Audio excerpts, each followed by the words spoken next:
be the top dog of the LPL, and to do that you have to be consistent and stable in every single lane and no exceptions. And we're already going to see some differences, right? Up moved over to the blue side. They are taking away the Lucian immediately. Also want to bring Varus off the board, so we're going to get a new take on our first pick. We already highlighted how Udyr has typically been the standard that we've been seeing as the LPL has progressed. We are only on our 5th series, so I feel like we're going to learn a lot more. Gwen is not a champion that we've seen is shown high priority here. And Gwen's an interesting one because I was talking to some coaches from the LPL about, hey, like, why do we not see Gwen more? And their take on it wasn't even anything to do with the champion itself. It was more, hey, a lot of players aren't comfortable on this champion yet. It is a very hard, very high skill expression champion. And he even highlighted Nuguri as a player, like, hey, outside of Nuguri, there probably aren't too many players in the LPL who are ready to bring out a champion like this just yet. And we see them cycling up now for Ultra Prime. They're going to be the ones to take the set. Still very much a flex pick. Can go almost everywhere except AD carry, hypothetically speaking. We have seen a couple of fringe picks there into the jungle, of course, as well. As we see now, what do FPX want to prioritize? The Rumble is still there. They've got themselves the Udyr, like you mentioned. They've got a plethora of different things that they have no issues whatsoever that they can, kind of flex towards. I feel like you go with the Rumble as they just picked because sets up really well for Rumble, so I don't think you really want to give both of those picks over towards the side of up. We saw last game, right? It was always a face breaker into multi-man equalizer coming out, so you're going to go with that one straight away. You don't need to necessarily feel pressured to go for the Udyr, because you also assume set's going to go into one of these soul lanes, so not some like kind of high impact combo like a set in Rumble would be. And we're going to see LWX go back to one of his bread and butters, going to go with the Kai'Sa rather than the Ezreal. That's another new trend we're starting to see in LPL of where do you lie on the scale? Do you prefer something like an Ezreal, maybe, a little bit less agency and laning phase, but really strong once the Divine Sunderer comes online? Or are you still the type that, hey, I want to push out in lane, I want to dive in and look for a lot of these assassination kills with the Kai'Sa? See what they want to go for. Of course, the Kai'Sa does give you, like you said, the dive potential, and we see now with the Lilia and the Jace being locked in. So there is the jungle and one of the solo lanes locked in here for Ultra Prime. Again, that set can still flex into that support role, can also go towards the solo lanes, so definitely a lot of different opportunities here for the side of Ultra Prime. And for FPX, you're still just kind of seeing what you want to go for. I wouldn't be surprised to see them, I was going to say lock in the Kled. I actually really, really like this because it flexes into that dive composition with the Kai'Sa that you just mentioned. And that's the thing, right? He even already knows what he's playing into, because high chance set probably going to go into the top lane. I guess they can flex it now that they see the Kled coming out and be like, hey, we'll put Jace up against this pick, but I still think Kled is fine against that champion. I wonder where FPX will go with their other soul lane, which, again, we're going to assume is top. There's no way DoinB doesn't play Kled. Certain things come to mind, like we saw in finals. It was all about Nuguri counter-picking the Irelia. That obviously will be fine in the 1v1 matchup, but Irelia jumping into a set and Lilia does sound pretty rough. You're going to get slept. You're going to get showstoppered out of the fight. There's just going to be a lot of complications. And once we get past that, you're looking at, I think, either like kind of tanks that can just ignore or survive the matchup. And that's kind of about it. Yeah, you're kind of just seeing what you can get away here. You can see the Kog'Maw, the Ezreal all being banned away, the Gnar being banned by Ultra Prime, but I don't think anyone is worried whatsoever for the champion pool of Nuguri. They are going to ban away the Alistar as well, something that Crisp is very much known for in his time on FBX, but I will be curious that, the only time that ZS has played set, so as I said, like, most likely going into that mid lane, but if he was to play it, he played it, he ended with a 0.5 KDA and did not win the match, so definitely a little bit of a sore spot for him if we're going to be moving up towards that particular pick for him, but we'll have to wait and see. It's going to be the Nautilus locked in for the side of Crisp. Nautilus, Kai'Sa, pretty bog standard bot lane, just works so well together, and you got that nice engage again to help facilitate that dive. I don't think there's really too many good options for up spot lane. Aphelios was the first thing that comes to my mind, but even when it comes to supports to pair him with, right, you would typically think Thresh, but at the same time, Rumble's going to drop the equalizer on you. Sure, the other champions actually don't do too well into Aphelios in the sense that Aphelios does great into champions that dive into him, right? If you want to kind of measure Aphelios' potential impact before a game, just count how many champions on the enemy squad need to run into him. So I feel like we're going to be looking a lot at how this Rumble does. And GP, another one. So happy that FPX are hovering this. Another champion that puts so much threat on the Aphelios in the backline. You know, you have the Cannon Barrage and Equalizer dropped on top of you. SMLZ is not taken out of a fight. It doesn't matter if he's dead or not. He can't walk forward in auto. He needs to move back. It gives the members of FPX more room to play with and either pick off frontline or just get right on top of, you know, SMLZ, Xiao Xiaobao, or Hacker. Yeah, I'm looking, like you said, like just jumping on to SMLZ, like you've got the Cannon Barrage, the Equalizer, the Charge from Doonby, the Killer Instinct, like how do you get away from all of this? There's just so many things that's like, and it's not even hard CC, it's annoying slow CC. That's not even gonna be like, you can cleanse it, but you're still in it, so it doesn't matter. It doesn't matter about all that kind of setup, but I'm curious to see now how the side of Ultra Prime really take this, because if this game does go towards those team fights and does end up going kind of accelerated in the favor of FPX, there's just no coming back. Ultra Prime are going to find it so difficult to keep this Aphelios alive if FPX get a foot in the door. That's the thing, right? And I think the thing I'm most interested in seeing is where they put their pressure around, because you do combo with your top side quite well because you have an AP jungler and AD soul laners. Especially at level 6, you'll have that sleep up for the top lane to set up your Jace damage. So I want to see who really gets control over the mid jungle 2v2, because that's what feels like will dictate the map early on. And late game, we just said, it's all about, hey, can SMLZ survive? I feel like with a lot of the tools that FPX have put together, it will be hard, but a 3-item Aphelios is still a 3-item Aphelios. Do have to put respect on the 200 years, as Hysterics likes to put it out, as we see now Game 2 coming onto the Rift. Gangplank for Nuggery, another carry-esque champion, someone who can just blow up the backsides. But if Ultra Prime can get this Lilia Jace combination going and maybe get the set roaming around, they should be able to get some purchase and maybe, you know, focus onto that backside. But we'll have to wait and see. FPX versus Ultra Prime, Game 2 of this best of 3 series. One win for FPX sends them to a 2-0 start in the season. Up, looking to try and keep this series going a little bit longer. They also did commit to the swap. I thought, you know, potentially that they could swap back if they wanted to, but going to keep Jace in the mid lane, don't want the set to get punished and out-roamed, out-traded, all of those things. You do have a range advantage in that matchup, sure. Doonby is going to be looking for the dash into the bear trap, but you should have a fine time navigating, getting away from that between your movement speed, your range. You know, you have the knockback in your hammer form as well, so we're going to really see how this matchup goes. Doonby to me is looking more to combo with TN, especially once he does hit that level 6 mark. But yeah, it's going to be a really interesting 2v2 around mid lane, Penguin. These are champions we don't get to see every day, and these are champions we really only get to see because FPX are on the Rift. Literally, because FPX exist, we only get to really see this. Of course, Kled, one of the dark technologies from the 2019 stint or run that did make FPX the world champions. I was there in Paris, a little sad because I was there as a spectator for G2 at the time. I was not an LPL boy at that time, so had to rep my boys at the time. But you know, I've been converted since then, as we can see Hacker now roaming up. I like this from TN, just being able to kind of push away his camps, knowing that he's going to be invaded, is still going to see that Hacker is here. I actually didn't see who got that one there, as we wait to see now where this Lilia wants to go, but Nuggery is around. They still have pressure though for the side of Ultra Prime into that mid lane, so it is going to be a 2v2. Hacker trying to see if he can just get away from this one. There is going to be barrels in the way. He will be slowed down.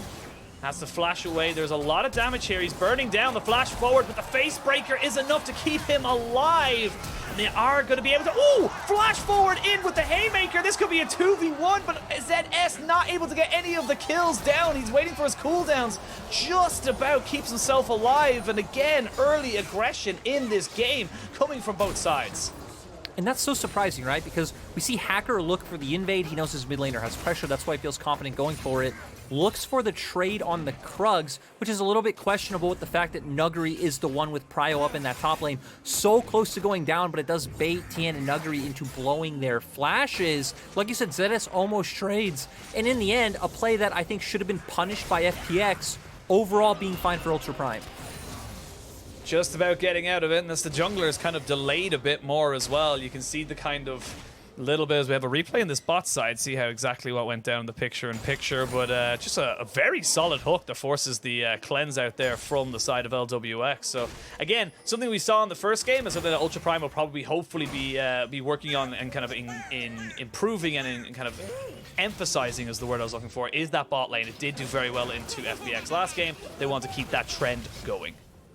Something we should highlight for any new viewers to the LPL this season is the fact that Xiaoxi is pretty much a Thresh god. Xiaoxi is just known for any hook champion. Last year on eStar, it was a rotation between Thresh, Nautilus, and Blitzcrank, I'd say pretty consistently every game. So Xiaoxi in his comfort zone, like you highlighted, will be a point to see if he can do a lot, especially to keep SMLZ protected. But Up so far trying to utilize the fact that they do have this ranged against melee matchup, the fact that Doinby doesn't really have access to the all-in until he hits that level 6 point, and try to steal away camps from TN continuously.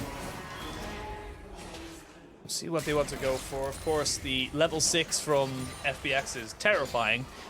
No exaggeration whatsoever. And I feel like that could be the old school way, like back in 2019, and what made FPX so successful was these multi-man dives towards that bot side. And when you have things like a Kled, a Rumble, and a Gangplank on your team in those solo lanes with a Nautilus comboed into that, that is a very scary prospect for SMLZ and Xiaoxi. They need to be so careful as we see the lollipop does not pop Xiaoxi. They're just stopping the backs as much as they can. And again, this is just kind of a slow and steady wins the race here for, you know, both these sides. We saw a little bit of early aggression, a little bit of, you know, kind of skirmishing, but nothing too crazy whatsoever. And you can see there, FPX, they were looking for a cheeky back, but they have to come down here. They have to deal with this stuck wave. Otherwise, it will just be stuck here forever, and they will constantly lose CS. And they're trying to set up the play, right? So consciously trying to pull LWX and Crisp. And you can see FPX realize this, though, because Tien's coming down. He's already pathing on the minimap. So realizing, hey, Ultra Prime are trying to punish this lane. Hacker's spending a lot of time here, but he actually doesn't have any camps up. Yeah, he got seen, though, as well. He just took a little bit too far forward. Now that Tien's here, does Hacker stay? He does. I don't think they know that he's still here, and I don't think Tien knows that he's been spotted, so a lot of posturing here as both teams think they have the upper hand. Now FPX know that they've been spotted, and they will just tell their jungler to go off and do his caps. And FPX are the ones, once again, who I feel like need to be making plays. Again, last game, they didn't necessarily because Lucian building 80 carry, but this game, sure, you do have the tools late game still, but, right, Ultra Prime just have so much range. They have Jace, they have Lilia, they have Aphelios, they will just be chilling, but Nuggery isn't. Doinby coming in, though. Doinby is here. Not exactly the most healthy boy in the world. On this Kled, will get the bear trap on a rope down, does knock back the Jace a little bit to put down a little bit more punishment, and 2 teleports down, nothing actually ends up going away. Nope, and Ultra Prime's still doing a good job of trying to punish in the bottom lane. Sure, LWX will have a big wave to catch, so he shouldn't be too far behind, but nice of Doinby to utilize his TP to try to save his top laner, and it's the slow burn that you talked about.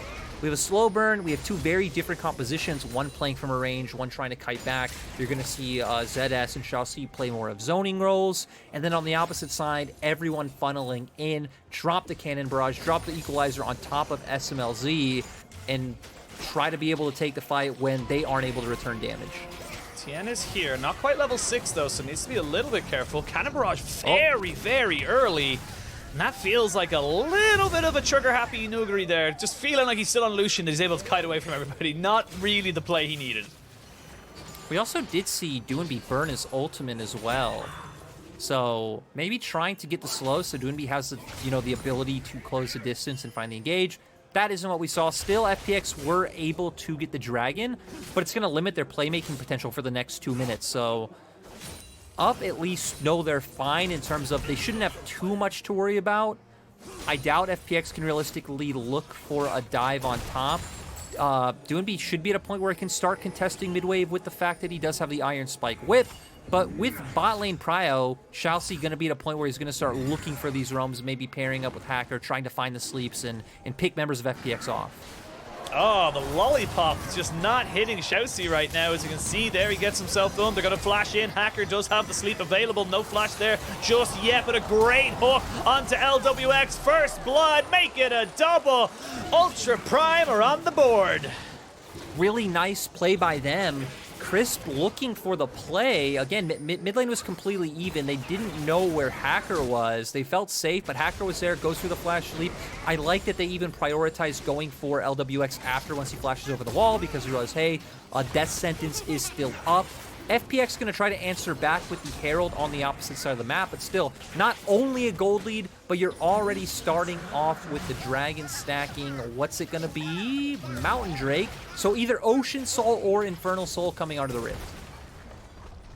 Great little play there from Ultra Prime, really punishing the fact that FPX and Crisp in particular was just kind of looking for that little bit of a hook, a little bit of a play there, you know, kind of jump in with the killer instinct and maybe catch out the support, but really nicely played. And they not only do they get the 2 kills, but they also burn both flashes. So FPX bot lane have to play so defensive. And you can see here, the pop just kind of doesn't really hit him. He's still in a good position, but knowing the Hacker is there to be able to get the Dark Passage into the flash, into the Lilting Lullaby, and a blind hook from the side of Shousey just sets it all up so perfectly.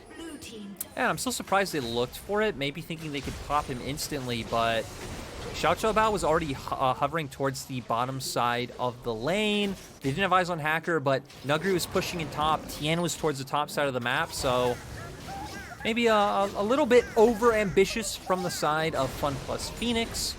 But at the same time, again, nice coming from Ultra Prime. This is a team that not many of us had high expectations for. They were one of the teams I was more excited for coming into this split with the roster changes they made. SMLZ, even though not having a good split when he was on OMG, still a strong player always.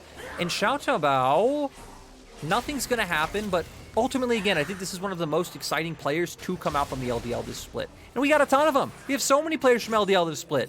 There's like 10 of them or so. I could be wrong, could be more, could be less, but point is, there's a lot. Yeah, it's a lot of players. Like when you think about the roster, 17 teams, minimum of 5 players, if not 6 or 7, because some of them have like actual rotating substitutes. So you're looking at, you know, 100, excuse me, about like, you know, 60, 75, you know, 60 teams or 60 players, I should say, you know.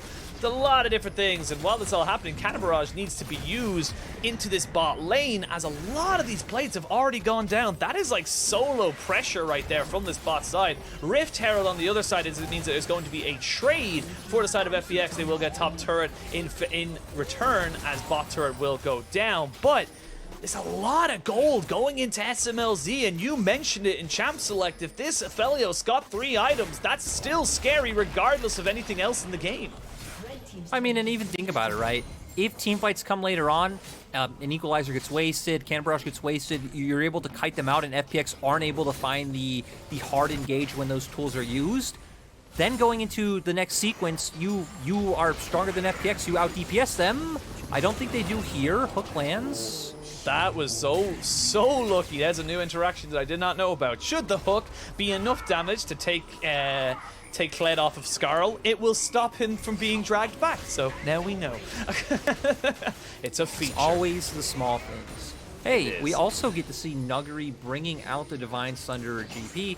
We did a segment on day 1 how this did get buffed.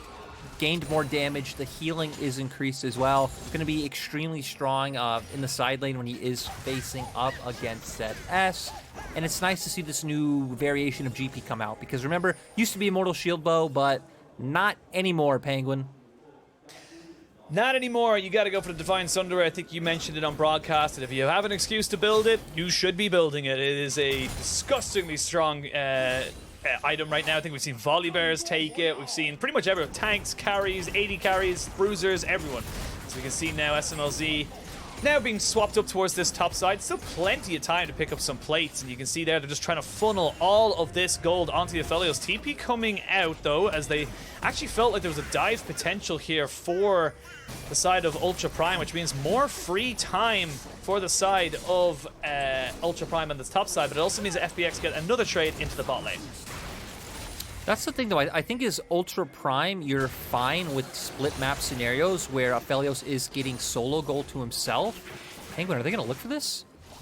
think they might. They've got 4 people. Ooh. If that hook landed, that would the go sign right there. ZS just trying to help push them down these turrets. I can see exactly what they're going for. They want all of this solo gold, all of this solo experience onto this Aphelios. There is no if, buts, maybes about it. They want him to have as much gold in his pocket at all times. But LWX, they're sharing the gold. They're sharing the experience. So yes, it is still guaranteeing the turret, but Doonby now might be in a little bit of trouble. Flash into the face breaker, into the showstopper, gets Crisp caught out, and now Crisp has nowhere to go. He gets himself flayed back. One more hit will do it, and he is down. Now Hacker on this backside. Doonby, though, with the cannon barrage, is going to be able to push this one forward. Not able to get anything more. It is 2 for 1 in favor of FPX. They finally get themselves on the kill board.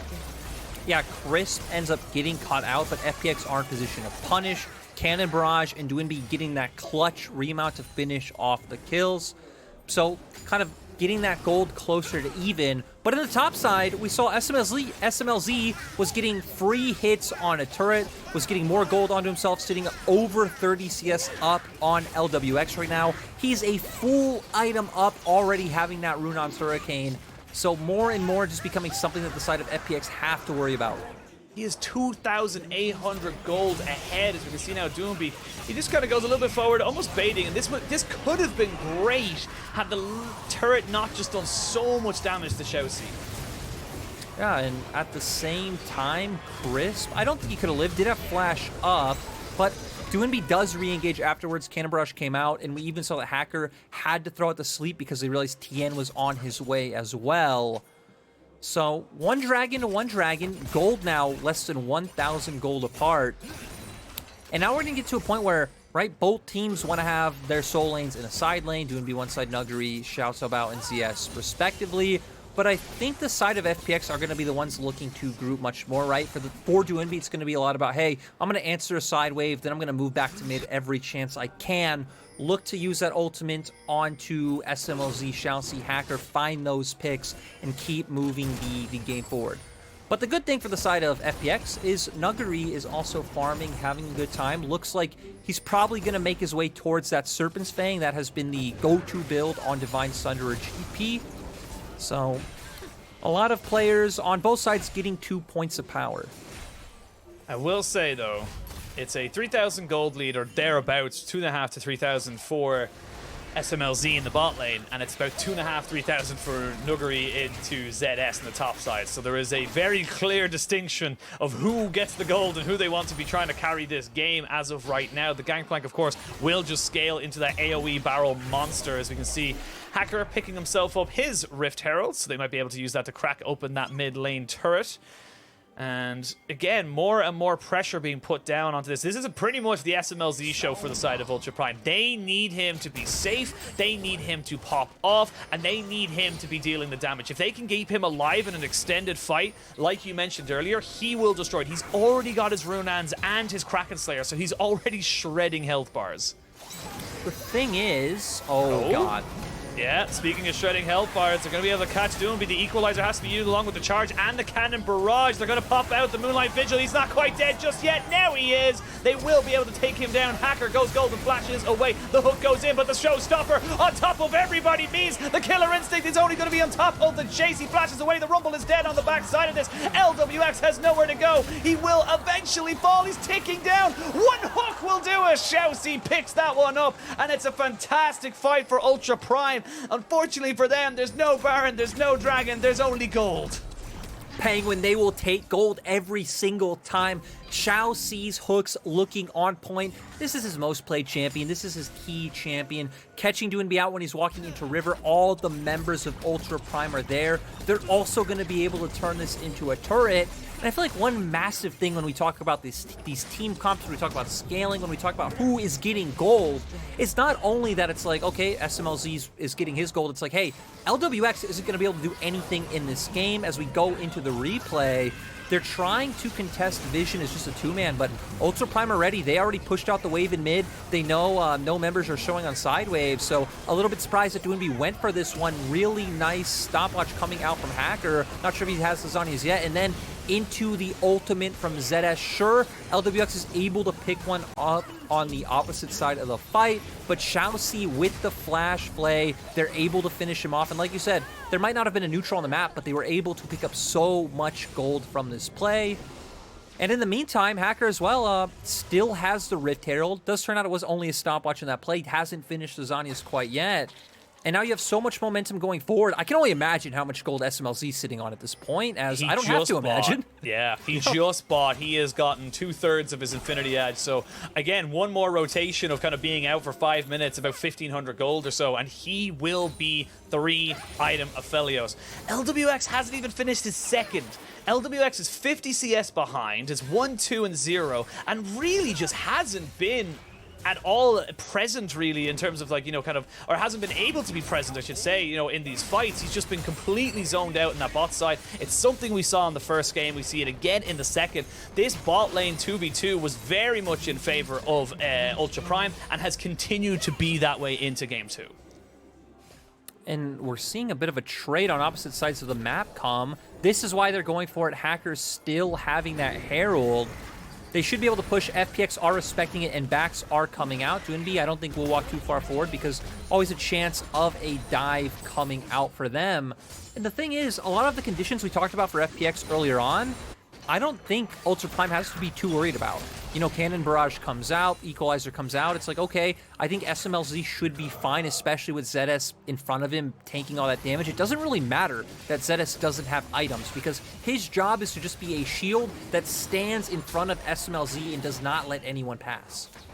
Yeah, and again, you know, as long as they have good vision control for Ultra Prime, as long as they know where the Gangplank is setting up his barrels, SMLZ, you know, historically, he's one of the, you know, one of the oldest kind of, you know, AD carry players we have still left in the league, and showing his prowess, showing that he is still able to go toe to toe and really popping off in this game. And I'm very, very impressed with him on this, you know, this Aphelios pick. But it's all about those team fights later on. If you do get a barrel onto SMLZ, if you are able to completely get him out of the fight where he's not putting down constant DPS, that's where FPX can really shine. That's where the equalizers, the, you know, the Kaiser Q and the Gangplank barrels will start to shred this front line from the side of Ultra Prime, because there's not, apart from the set which you just mentioned, no one's really that tanky. Like, you will destroy Hacker, you will blow up Shousterbow. Like, these guys will just be completely obliterated if you give them enough time to be, you know, on the side of FPX. Yeah, but that also comes down to, I think in a lot of situations that would come down to a mistake from Ultra Prime, or, you know, how FPX set it up. Because at this point in time, FPX, in my mind, are playing a lot more of a tempo comp. And I guess what I mean by that is, you know, you have a very easy time of getting numbers advantage of overwhelming the enemy on one side of the map, right? Dwinby is an easy time moving. You'll have the Cannon Barrage available. So it's about looking for those picks on sides, maybe trying to catch people out in the jungle. The problem with that, though, is that Ultra Prime have done a great job of sticking together. Even now, we saw Xiaoqiaobao go up to one side. Once the wave was on his side of the map, push that out. We see ZS doing the opposite. So Ultra Prime aren't really giving FPX those windows to make those plays. All about how Up want to play this next few minutes. You know, they've got the Infinity Edge. 3 items completed now for SMLZ. They have no Dragon available to them for another 3.5 minutes, but there is a Baron maybe on the board. You've got the Phantom Dancer here now as well for LWX, who's got a little bit extra escapability and a little bit of extra crit as he goes in onto ZS, whose Stride Breaker is out. And the Zhonya's, you mentioned earlier, the Hacker has finally been completed, but ZS finds Dwinby, puts down a little bit of hurt there onto Skarl. They're just kind of posturing around. Also interesting to note that we see Nuguri went for the Collector, so going to be trying to get more gold out of that. Also, Collector Death and Taxes, right, is max HP execute, so even really good up against ZS. Oh, Tien. Tien's been caught. He has to pop the Equalizer almost immediately on top of it, but it's actually Xiaoxi who dies. Great zoning Cannon Barrage on top of the Equalizer to stop it. Now you can see the charge coming in. They jump straight onto SMLZ. It's a dive comp as he try to go for it. Dwinby just doesn't have the damage, though. SMLZ is still alive, still has all the summoners. Oh, the Moonlight Vigil is huge! And it's ZS that picks up the spoils. SMLZ survived, and SMLZ popped off. Nuguri wants him, though, but this isn't Aphelios. This is 200 years of engineering and game design, and this man will not fall. I mean, that's the thing, right? It's still a 3-item Aphelios, has the IE Kraken Slayer and Runons. Didn't matter if other members went down or got picked off. We also saw some of those tools from FPX were used before, not onto SMLZ. They were used to find that initial pick and SMLZ was able to take advantage, and now this is going to be a Baron for Ultra Prime. Not even just that, almost at a 5k gold advantage. And what homies, waiting for the rest of the team to come up. I mean, this is just, it looks great. Shoutzy looks like he's fought in a kill, but a fantastic combination of ultimates. But your ultimates are down. You don't have that combination to jump onto SMLZ now. So what are you going to do once Cloud comes into this? He's by himself. That's the thing, right? Hacker does buy some time, but Doinby all by his lonesome. And then they keep walking forward. Shotchabao hitting a really nice accelerated shock blade as well. And there is that ultimate taking so many members down. It's just hard. SMLZ's the one who got all the gold. Your AD carry fell so far behind. And as we highlighted, a lot of those ults SMLZ was just able to walk out of. They prevented Shoutzy from being able to escape, but in the end, that doesn't really matter all too much. It just kind of gets harder right now, harder and harder and harder for the side of FPX. They need to stall. They need to just kind of keep, get LWX onto 3 items, get Kled onto 3 items. They've got the Gangplank there. Gangplank and Nuguri is doing his best, and this is the kind of thing we noticed. We even saw it in the the spring split finals with FPX against RNG. Even when FPX aren't looking great, Nuguri is still a potential threat. You still have to respect him and what he can do to this team, but it's very, very difficult. He needs time and, kind of pressure to be able to set up these barrels. But he has got the Navori Quit Blades now, so he is able to kind of get that extra critical strike down, an extra little bit of damage as well. Yeah, really interesting build. Again, with the item changes coming out, just opening up a lot of different aspects. ZS isn't really tanky enough to where he's going to be immune to the damage coming out from Nuguri, but still, Nuguri should never be able to hit these combos onto Xiaoqiabao or SMLZ for that matter. As we saw in that sequence, they can just play from so far back. It's going to come a lot down to a flank, but look at Ultra Prime. They realize that they're getting vision in the jungle. They're making sure that Doinby doesn't find any angles to come in, and they're just going to keep sieging down as Up will not only get a turret, but also be able to take Dragon at the same time. Yeah, they have pressure all on the map. They've got, Nuguri is in a side lane. Yes, he's TP and Cannon Barrage, but they know there's no, kind of question of a crazy barrel coming in anywhere, but see how that one kind of goes. 2 items here for the set. Has got the Randuin's Omen on top of his Stride Breaker, so he's doing well. Of course, you look down all the items, we are going to see potentially actually a Bloodthirster here for SMLZ to keep himself alive, get that extra shield. So we now got himself an engage. There's a Cannon Barrage onto the backside. ZS, though, very tanky. Shoutzy gonna go golden, and again, Doinby kind of left on his own, so Shoutzy does die. There's the showstopper on top of everybody. SMLZ and LWX are the ones pumping out the damage, but you can see FPX, they need Gangplank there before everything else can happen, because those Gangplank barrels are what are gonna stop this upside from advancing. Nice by them to get 2 kills. It's not going to stop the push coming in like you highlighted. Nuguri doing his best. Nuguri. I think he's just dead, though. He's dead. He's dead. He's dead. He does not have himself a flash. Even with the extra cooldown with the Navori Quick Blades, he cannot get that flash up quick enough. And now the base has been cracked. They are on soul point. Ultra Prime looking to send us to a Game 3 if they can close this one out. I think at this point it would take a really massive mistake with how the drafts have panned out, where the golds panned out, where we are, right? They're sitting on 2 Infernals as well. Tien's dead. Does flash away. The Moonlight Vigil not quite able to get it, but now Doinby knows that ultimate is not there. Now they can pop in with LWX. Hacker and SMLZ still not losing health. SMLZ's just not losing health as they get 2 quick kills up, looking to maybe reset. They may look to just end the game right here, right now. This is why FLS is considered good, guy, so you jump into your death when you go into him. Crisp gonna go down as well, and you're right, Ultra Prime gonna actually bring us to 3 games. Yep, they get themselves the inhibitor. They've got a minion wave coming in that mid lane. It's all onto Nuguri and Tien. They have the damage. There is the equalizer just to try and dissuade anything. Cannon Barrage is still there. I don't think Up can do it just yet. ZS and Shoutzy taking a little bit low. Nuguri has to flash away. Great hook, though, onto Tien. Means it's a 1v5 situation. And Nuguri, I know you're Gangplank. I know you're probably the best top laner in the world, but I don't think you can do this on your own. They will pick up an ace. LWX tries to come in, but he'll die as soon as he spawns. Doinby jumps in as well. He will follow as the Nexus finally falls. Ultra Prime taking us to a Game 3.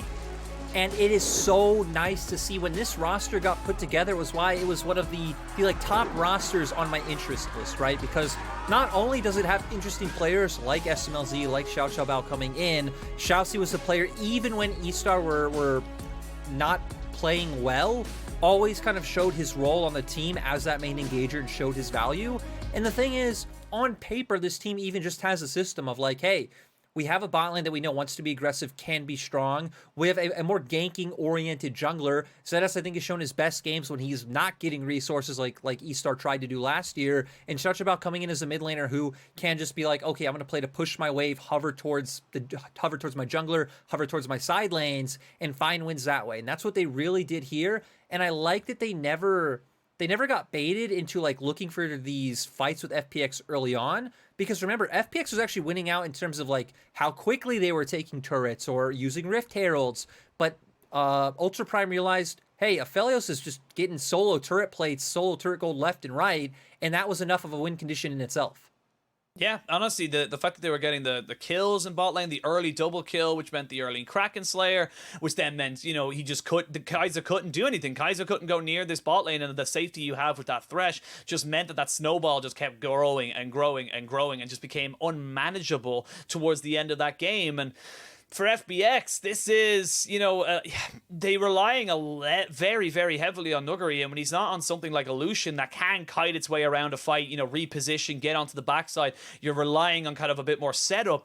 It didn't really have the same kind of flavor, and LWX really kind of being torn apart, honestly, in this bot side. And again, like I mentioned it time and time again, only because there's so many positives for FPX in every other lane, the bot lane is kind of coming up as a bit of a weak link. That's the thing, right? Because what started the bot lane's issues was, first of all, when we didn't see how the wave ended up in that position, but when Ultra Prime's bot lane was able to like freeze them out of getting some CS. I think that sent LWX like 10 to 15 CS down. And then the second part was when they looked for that pick onto Xiaoxi, and it's like, hey, your jungle's on the top side of the map, your top laner's pushing up, your mid laner's under his turret. All of Ultra Prime are able to be here. Both of them get picked off. They lose more CS. And from there, bot lane was pretty much unsalvageable for the side of FPX. Yeah, there's nothing you can do, and I gotta say for Xiaoxi, he was just so on point with this Thresh. Something that we kind of forget is something that, you know, has been in his wheelhouse for so damn long, and for Ultra Prime, able to deliver Doonby only his third ever loss on Kled as a champion. The last time Doonby lost on Kled was on 2018. It was a very, very long time ago. When he was on SMLZ's team. Yes, I believe so. So it's 2018 Summer Playoffs. He lost it against JDG, funny enough. He was on Rogue Warriors at the time. So been a while since he's felt the taste of defeat, or tasted defeat from while playing one of his signature champions. And honestly, I'm just so happy to see Ultra Prime really bringing the heat, bringing themselves some life. And if this is how they're going to kind of continue, like you said, throughout the rest of the split, this is a team to get like a little bit excited for. These are players you can get excited for. And I'm very impressed with their LDL mid laner, Xiao Xiaobao, because he's able to kind of, take that pressure, was able to take the first game where he basically was 1v2 the entire time and not let it affect him going into game 2.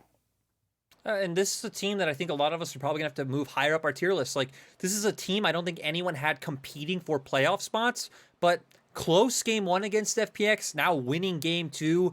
I think they have a very clear understanding of like what their win conditions are in game, and they're flexible around that. So yeah, Ultra Prime, an exciting team, and heck, they might be able to take the series. We'll have to wait and see. FPX now 1-1 with Ultra Prime after a fantastic win there from the newly branded eStars lineup. We'll be throwing it to a quick break. When we return, Game 3, to figure out who will be taking the series.